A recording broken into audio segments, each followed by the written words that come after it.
regular press briefing. I'll read my opening statement.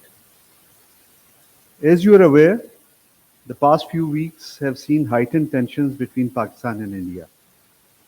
These tensions escalated into active hostilities following India's aggression against Pakistan on 7th May 2025. It is deeply regrettable that India's actions set a dangerous precedent for unilateral aggression, pushing the entire region to the brink of a disaster. Our armed forces were fully prepared and responded decisively, shooting down 6 Indian Air Force fighter aircrafts.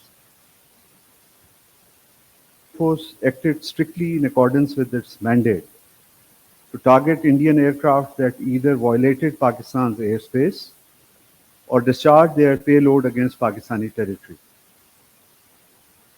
In light of India's unrelenting aggression, Pakistan was compelled to exercise its right to self-defense under Article 51 of the UN Charter to safeguard its sovereignty and in May 2025, we launched Operation Bunyan Marsus.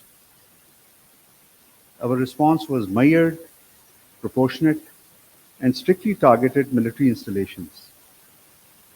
Pakistan's decisive success in neutralizing Indian fighter jets and military targets is now an undeniable and wide fact that cannot be obscured by misinformation or propaganda. It was clear to demonstrate Pakistan's capability and inherent right to defend its territory and people. Pakistan's effective counterstrikes have reinforced the credibility of its deterrence and dispelled any of India's superiority or its ambition to impose hegemony in the region. While India propagates the notion of establishing a new normal in bilateral relations, our restrained response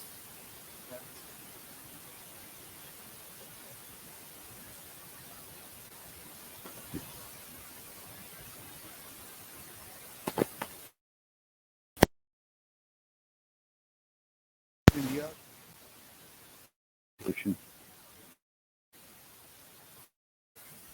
role played by friendly countries in facilitating the ceasefire.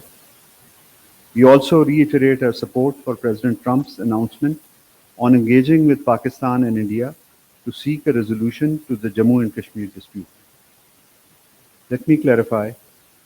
The ceasefire was achieved through facilitation of several friendly nations. Against this backdrop, India's portrayal of Pakistan as acting out of despair and frustration is entirely baseless. The facts speak for themselves. I would like to highlight that Directors General of Military Operations of Pakistan and India have maintained periodic contacts since 10th May 2025. Both sides have agreed on a structured mechanism for phased de-escalation. As a goodwill gesture, Pakistan handed over an Indian Border Security Force constable on 14th May 2025. In return, India released a sepoy of Pakistan Rangers. At a time when international community is actively promoting regional peace and stability, India's rhetoric reflects a persistent tendency to distort facts, justify aggression, and cast unwarranted aspersions on Pakistan's nuclear assets. In contrast, Pakistan as a responsible state remains committed to the ceasefire and to taking necessary steps towards de-escalation and regional stability. Given India's belligerent posture, we call upon our international partners to ensure that India honors its commitments and refrains from further aggression. Should India resume hostilities, Pakistan will have no choice but to respond.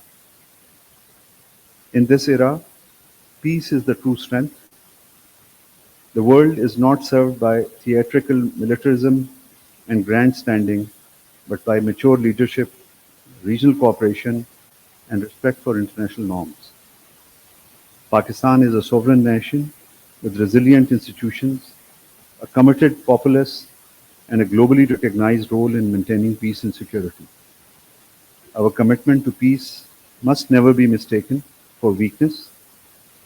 Any future aggression will also be met with full resolve.